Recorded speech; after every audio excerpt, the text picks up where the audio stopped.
Lectura del Santo Evangelio según San Lucas. Gloria a ti, Señor. En una ocasión se presentaron algunos a contar a Jesús lo de los galileos, cuya sangre vertió Pilato con la de los sacrificios que ofrecían. Jesús les contestó: ¿pensáis que esos galileos eran más pecadores que los demás galileos porque acabaron así? Os digo que no. Y si no os convertís, todos pereceréis lo mismo. Y aquellos 18 que murieron aplastados por la torre de Siloé, ¿pensáis que eran más culpables que los demás habitantes de Jerusalén? Os digo que no. Y si no os convertís, todos pereceréis de la misma manera. Y les dijo esta parábola: uno tenía una higuera plantada en su viña, y fue a buscar fruto en ella, y no la encontró. Dijo entonces al viñador: ya ves, 3 años llevo viniendo a buscar fruto en esta higuera, y no la encuentro. Córtala. ¿Para qué va a ocupar terreno en balde? Pero el viñador contestó: Señor, déjala todavía este año. Yo cavaré alrededor y le echaré estiércol, a ver si da fruto. Si no, la cortas. Palabra del Señor. Gloria a ti, Señor Jesús. Pueden sentarse un momentito. En el nombre del Padre, y del Hijo, y del Espíritu Santo. Amén. Mis queridos hermanos en Cristo Jesús, celebramos ya esta Santa Misa en el tercer domingo del tiempo de Cuaresma. Ya estamos a la mitad de este camino cuaresmal, próximos ya a celebrar la Semana Santa, y es un momento para hacer una reflexión, ¿no? Como en el ámbito académico, ¿no? Se llama el paso de Ecuador, ¿no? Cuando está a la mitad de la carrera, hasta una ceremonia, porque no estás iniciando, tampoco estás terminando, estás a la mitad, ¿no? Entonces es algo para una motivación estimulante para seguir con el trabajo intelectual, ¿verdad? Bien, estamos a la mitad de este camino cuaresmal y tenemos que examinarnos por dentro cómo van esos propósitos que hemos hecho al inicio de la cuaresma, esos propósitos de cambio, de mejora, ¿no? De lucha interior, de crecer más en la vida de oración, de crecer más en la generosidad por amar mejor al prójimo, ¿bien? Cada uno en conciencia tendría que examinarse, ¿no? Bien, y pedir a Dios esa fortaleza y esa luz para progresar con su gracia.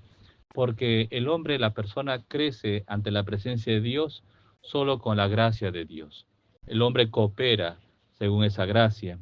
Hemos escuchado el Santo Evangelio como el Señor Jesús estaba predicando y se acercan unas personas a contarle siempre el chisme, ¿no? La última, la calentita, ¿no? A ver, ¿qué cosa dicen de mí? Pero en este caso le cuentan un suceso que ocurrió. Poncio Pilato, un romano que no era judío, pagano, había matado a unos galileos, que de repente eran unos revoltosos, revolucionarios, etcétera. Y la sangre de estos judíos lo vertió junto con esa sangre que ofrecían a sus dioses en sacrificio. Bien, para un judío eso era algo escandaloso, terrible, monstruoso, no por la violencia, sino por el significado religioso. Bien, ¿qué dice Jesús? Bien, a los ojos humanos, y viene es el pensamiento, ¿no? Dios castiga. Y podemos preguntar, ¿Dios realmente castiga? Los judíos piensan que sí, Dios es un Dios justo, castigador, correcto, violento, vindicativo. Jesús, ¿qué nos enseña? Dios es Padre. Si es un Padre amoroso, evidentemente Dios es justo, premia a los buenos y castiga a los malos, pero la misericordia de Dios va por delante. Por eso hemos dicho en el Salmo responsorial, el Señor es compasivo y misericordioso, ¿no? Se compadece, padece con el hijo, igual que un papá o una mamá. Cuando el hijo está enfermo, ¿quién sufre más? Los que aman al niño. Por supuesto, los papás, la mamá, el papá sufre. Quisieran ellos sufrir en su carne, para que su hijo no sufra. ¿Sí o no? Porque ese es el amor. Ese es el verdadero amor, que es sacrificio, entrega, generosidad. Bien, entonces, Dios es justo, pero a la vez es misericordioso. Y dice Jesús, ¿ustedes piensan que esos que murieron de esa manera eran más pecadores que los otros? No, os digo que no. Bien, entonces el juicio temerario, fácilmente viene la crítica. Pensamos que Dios castiga. ¿Qué habrán hecho? ¿No? De repente han hecho cosas terribles, ocultas, y por eso Dios los castiga. Ese pensamiento no es cristiano. Dios no castiga a nadie, pero sí Dios prueba la fidelidad. Dios prueba la pureza del corazón. Dios prueba el amor que nosotros decimos tener a Dios. ¿Y de qué manera? Bueno, Dios permite muchos sucesos y circunstancias en nuestra vida. Dios permite el mal, el dolor, el sufrimiento. Dios permite, pero no es que quiera. Dios permite el pecado, pero no quiere que el hombre peque. ¿Y por qué Dios permite el pecado?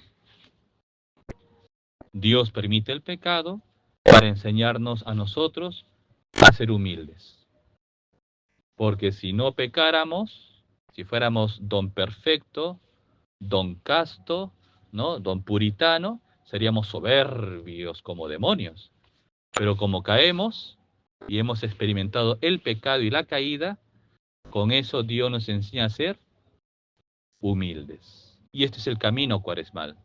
Dios que nos pide purificar el corazón, arrancar ese hombre viejo de la soberbia y revestirnos de Cristo Jesús.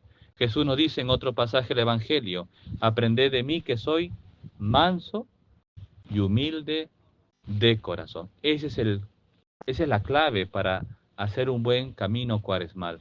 Pedir al Señor la conversión del corazón, porque solo un corazón humilde se arrepiente. Solo un corazón humilde pide perdón. Solo un corazón humilde perdona de verdad. Bien, no es fácil, ¿sí o no? No es fácil perdonar, pero tengo que buscar más al Señor, tengo que pedirle que me ayude a quitar esa grasa de la soberbia que hay en mi corazón para aprender a ser sencillo, humilde, manso, amable, servicial, generoso. Bien, por tanto, ¿qué nos dice el Señor? Que tenemos que purificar el corazón. Hay un dicho popular que dice, el ladrón juzga por su condición, ¿no? Casi la persona que roba piensa que todos roban. La persona que miente piensa que todos mienten. La persona que es infiel piensa que todos son infieles, solo te oculta nomás, ¿no? Una canita al aire, pues no, pues. Entonces, no es así. El pensamiento cristiano es que cada uno tiene que vivir ante la presencia de Dios, como en plena luz, ¿no? Normalmente las fechorías se hacen a oscuras, ¿no? Un apagón, ¿no? No hay luz, hacemos cosas malas porque pensamos que nadie nos ve, pero Dios evidentemente sí nos ve. En la primera lectura del libro del Éxodo hemos escuchado cómo Dios se revela a Moisés en esa figura de la zarza ardiendo, ¿verdad? Sin consumirse. Y cuando Moisés por curiosidad se acerca a ver ese espectáculo, escucha una voz. ¿Y qué le dice esa voz que sale de la zarza? Moisés, quítate las sandalias, ¿no? Porque el suelo que pisas es santo. ¿Y por qué Dios le dice a Moisés que se quite las sandalias? ¿Por qué no le dice que se quite la túnica u otro objeto? Porque obviamente las sandalias estaba hecho con piel de animal muerto, ¿no? Y para el pensamiento religioso judío, todo lo muerto es impuro. No puedo tocar algo muerto porque caigo en impureza legal. Por tanto, ¿qué dice Dios? Quítate las sandalias, quítate lo que está muerto en ti. En el fondo, quítate el pecado. Deja el mal, deja el odio, deja la envidia, deja la lujuria, deja la avaricia, deja la soberbia. Quítate las sandalias y acércate. Eso nos dice el Señor.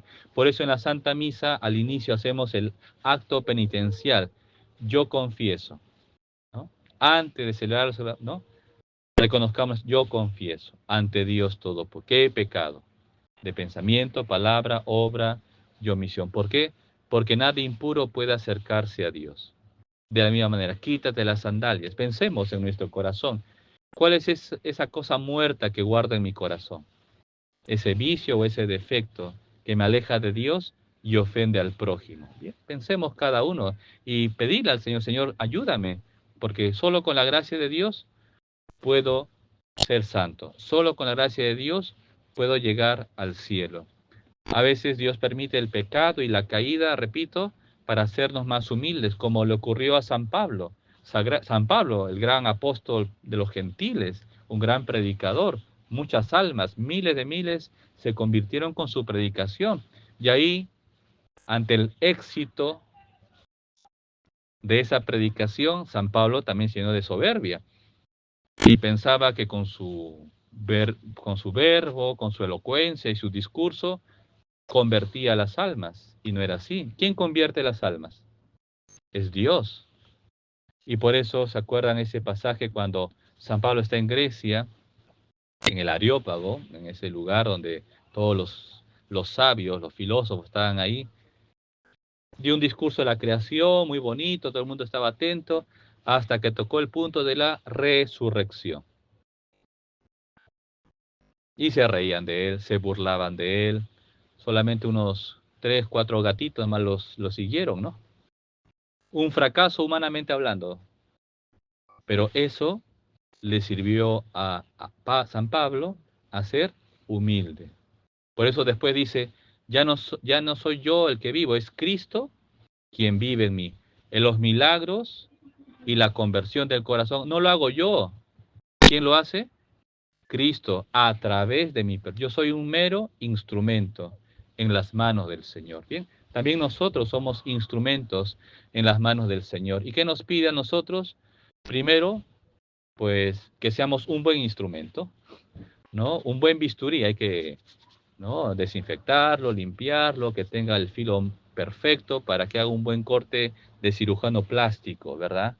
Bien. Primero yo, mi conversión personal.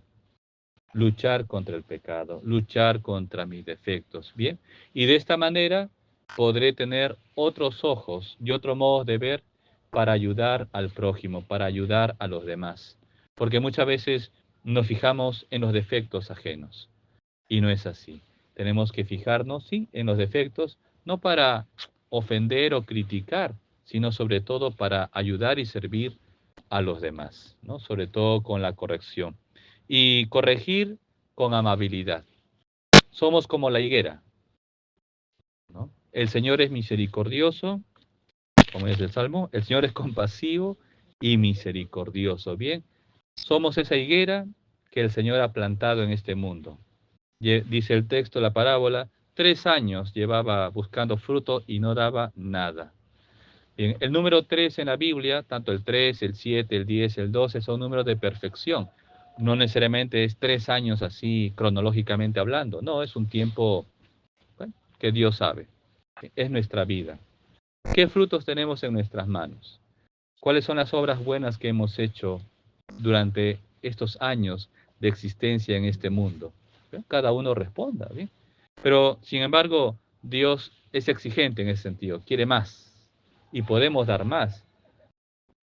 Y es Jesús el que dice, déjalo, no lo cortes, déjalo un año más. Es este tiempo que estamos vivos, hoy y ahora. Yo, el Señor, lo regaré, le pondré su abono, lo cuidaré. Es Cristo que nos está cuidando para que dé fruto. Y si no da fruto, lo cortas. Bien. El Señor es compasivo y misericordioso. Pidamos perdón al Señor de corazón por nuestra falta de amor, por nuestra falta de correspondencia a su gracia y decirle que nos ayude, que nos purifique. Dios no te pide que seas perfecto como un angelito o la Virgen María. No, eso es mentira. Eso es injusto también. Dios que te pide que seas humilde de corazón. Y un corazón humilde se acerca a Dios. Un corazón humilde reconoce que Dios es su Señor. Un corazón humilde perdona y ama al prójimo.